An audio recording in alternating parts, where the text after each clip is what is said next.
Graça e paz, amados de Deus, você está no nosso ponto teológico, como é que vocês estão? Vocês estão bem? Estamos aí para mais um vídeo, mais uma aula, né, desta série História da Filosofia Cristã, certo? Não é história da filosofia geral, não. Estamos abordando apenas a filosofia cristã, que vai abordar bastante ali, principalmente a Idade Antiga, né? O início da era medieval, os pais da igreja, grandes teólogos, e nós vamos seguindo aí. Hoje é a quinta aula. Para você que não me conhece, caiu aqui de paraquedas aqui neste vídeo, neste canal. Sou o pastor Anderson Porto e nós estamos juntos aí pelas internets da vida, compartilhando conhecimento. Se você está assistindo esse vídeo e não é inscrito no nosso canal, convido você a se inscrever aqui, ative o sininho da notificação, dê o like, faça seu comentário aí para ajudar a engajar o canal. Compartilhe, né, nos seus grupinhos de WhatsApp, Facebook e Telegram. É importante para ajudar, né, o YouTube a divulgar mais, né? E sugiro também a você dê uma olhadinha na nossa playlist. Nós temos 86 vídeos, né? Aula de teologia para iniciantes. De repente você conhece uma pessoa que está começando aí na fé, indica para ela. Nós também temos outra série também lá na playlist, né? Lendo e comentando a obra clássica de Agostinho de Hipona, Confissões. Nós também temos 17 vídeos falando sobre os prolegômenos, né, que são as palavras iniciais da teologia sistemática. Nós temos outra série também, já passamos dos 40 vídeos, né, curso da história da teologia. Enfim, se inscreva, desfrute e aproveite aí do canal. Em nome de Jesus, se você deseja também abençoar o nosso canal, aqui embaixo nos comentários tem o nosso Pix, você pode nos abençoar com qualquer valor. Se você também deseja que nos abençoar de outra maneira, por exemplo, nós temos o Apoia-se também aqui embaixo, o link do Apoia-se. Você vai nos abençoar a partir de R$5 mensais, 5, 10, 15 dentro das suas posses. E fazendo isso, vamos colocar você no nosso grupo do WhatsApp. Quando nós alcançarmos a meta financeira que você vai ver lá na plataforma, nós vamos começar a sortear livros de teologia todos os meses para os patrocinadores, tá certo? Então vamos lá. Você que chegou agora, sugiro obviamente que vá, assista ao início, né? A aula 1, estamos estudando essa obra aqui, ó, História da Filosofia Cristã, de Philotheus Boiner e Etienne Gilson. Estou no capítulo 2, você que tem a obra aí e quiser nos acompanhar, a gente vai comentando, né? Estou na página 33, Escola de Alexandria. Ele diz o seguinte: a cidade de Alexandria cabe a honra de haver produzido o primeiro instituto cristão de ensino superior, né? No Egito, Alexandria, né? Ponto de convergência da cultura helenística nos inícios do século III. Alexandria era, sem dúvida, o lugar mais indicado para a formação de uma escola deste tipo. Contava este gigantesco empório industrial e comercial cerca de 500 mil habitantes.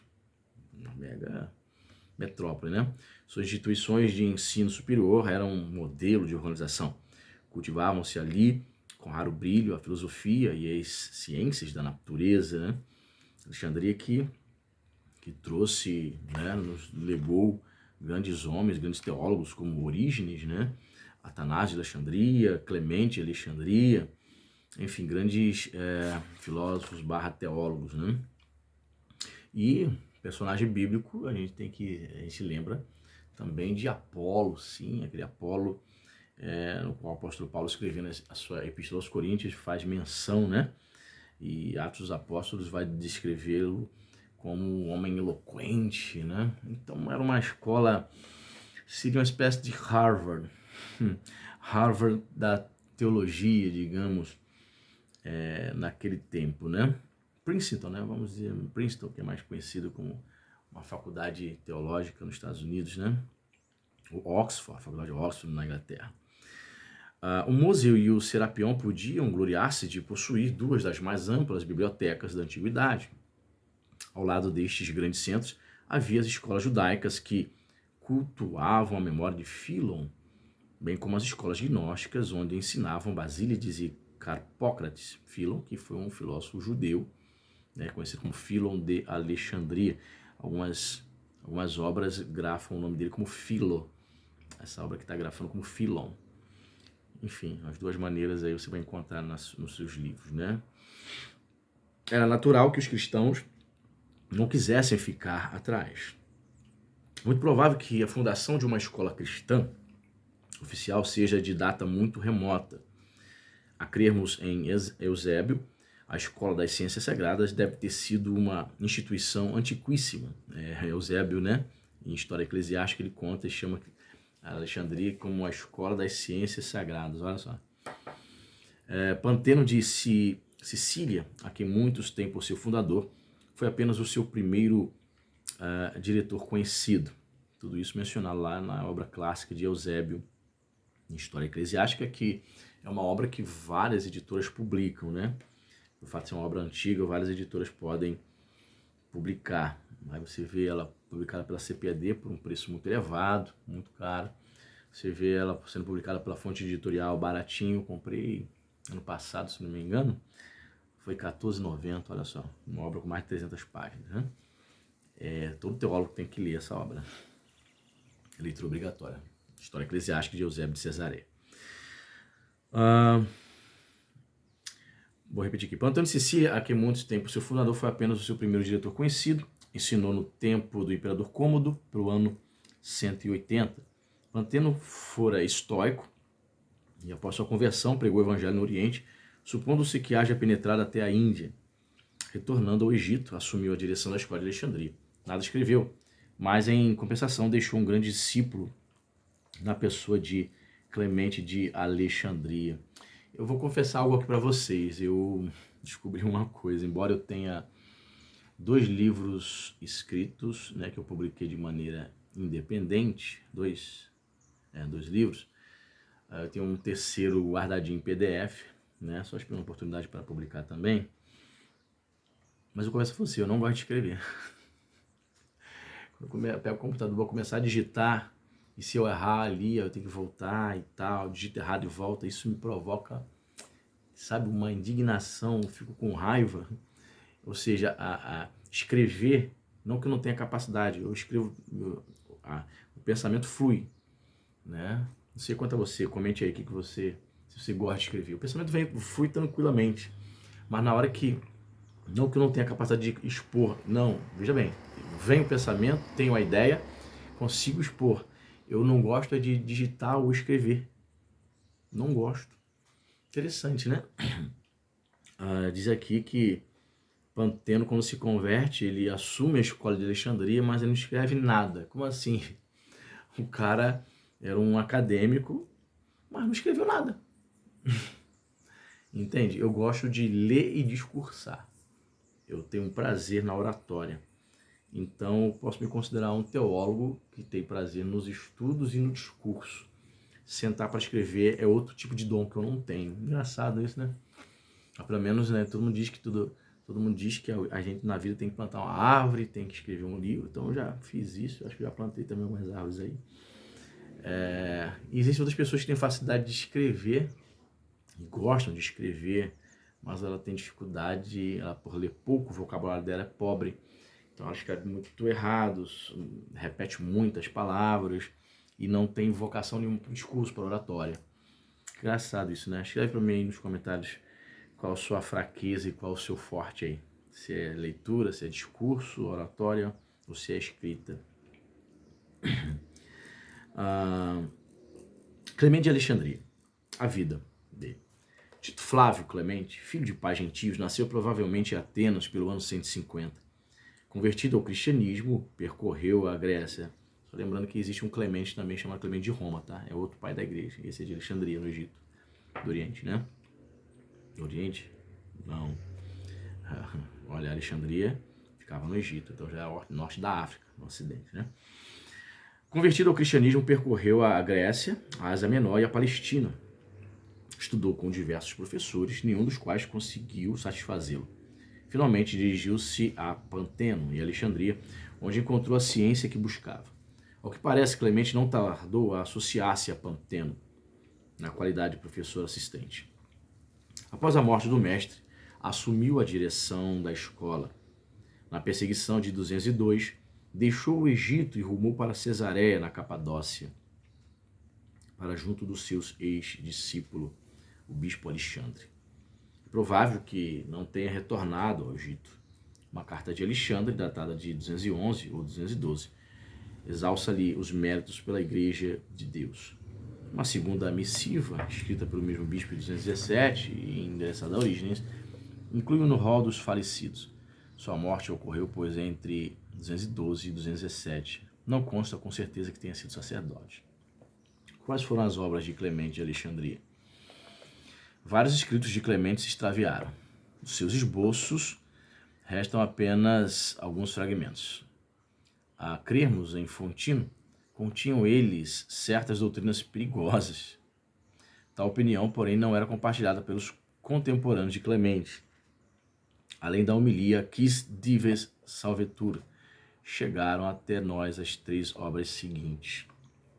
Antes de entrar propriamente nas obras, é importante lembrar, né, sempre ter em mente, de que a escola de Alexandria, né, já se rivalizava com a escola de Antioquia, ou escola antioquena, né, por conta da alta especulação filosófica que havia em Alexandria, e por conta da interpretação das escrituras, os alexandrinos darem mais importância à interpretação, esse tipo de interpretação, que é a alegórica, em detrimento da interpretação literal que a escola de Antioquia seguia. Todo mundo sabe disso, né?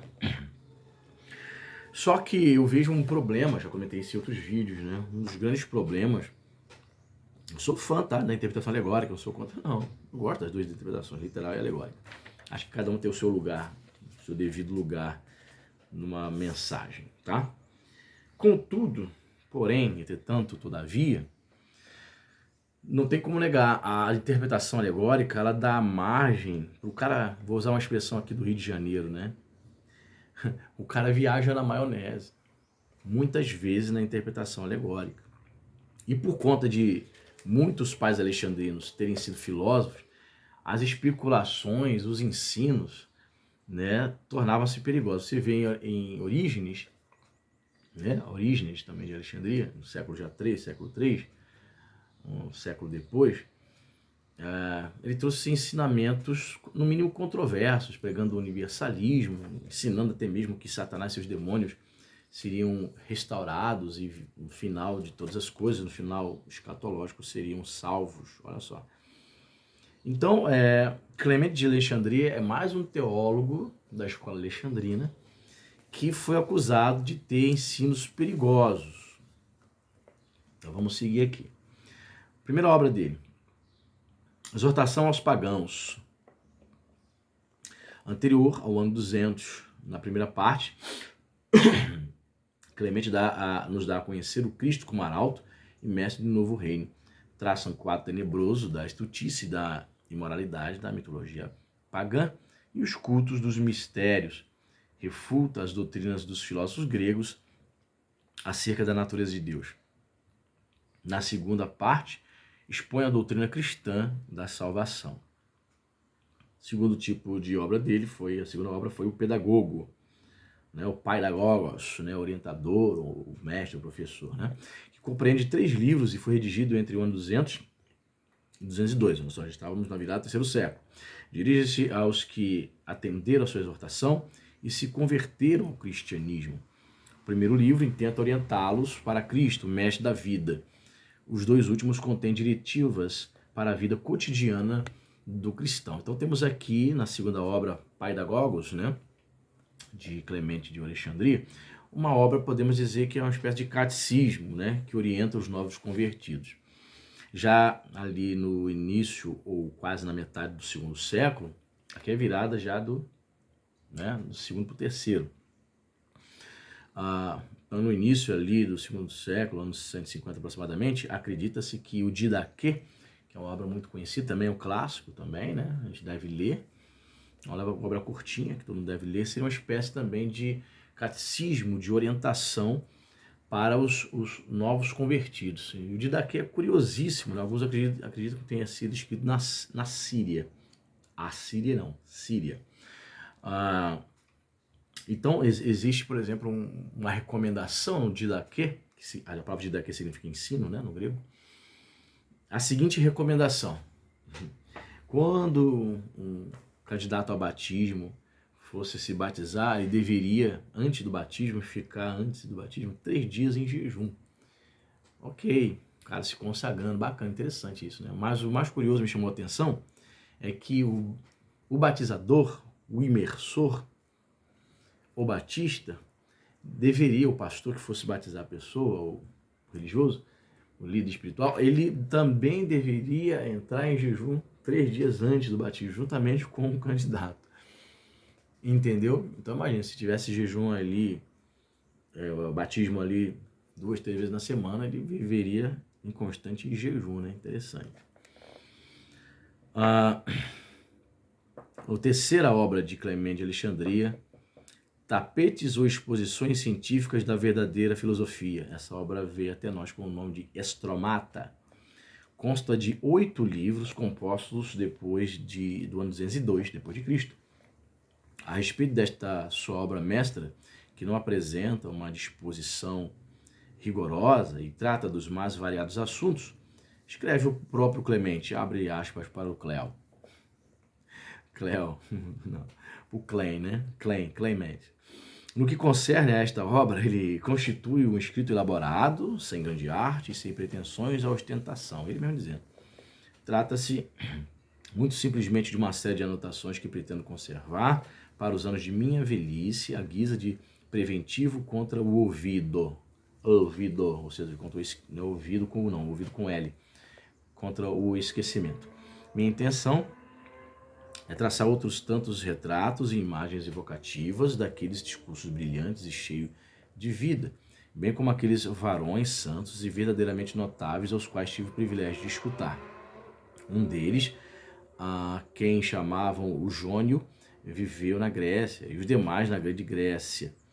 Um nascera na Cilecíria e outro no Egito, de origem hebraica. Depois de travar conhecimento com este último, que aliás era o primeiro em verdade, em importância, deixei de procurar, pois que o havia descoberto no Egito, onde se ocultava. Era, na verdade, uma abelha siciliana, acostumada a sugar o mel nos prados dos profetas e dos apóstolos e a semear nas almas dos seus ouvintes a abundância dos mais puros conhecimentos.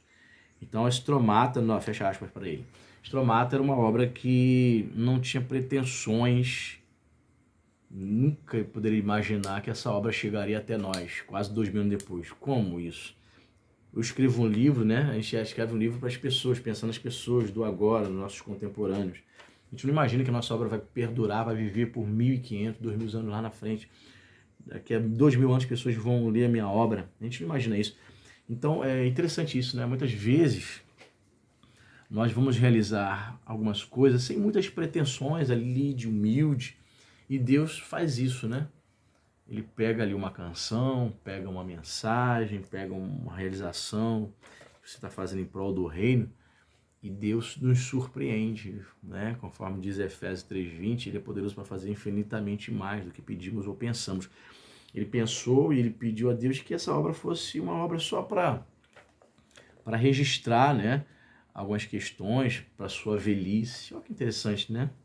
Então, meu querido, você está assistindo esse vídeo, né? Quem sabe você aí, né, esteja fazendo algo assim, até meio sem pretensões, de humilde. Pastor, eu faço algumas coisas meio sem despretensiosas.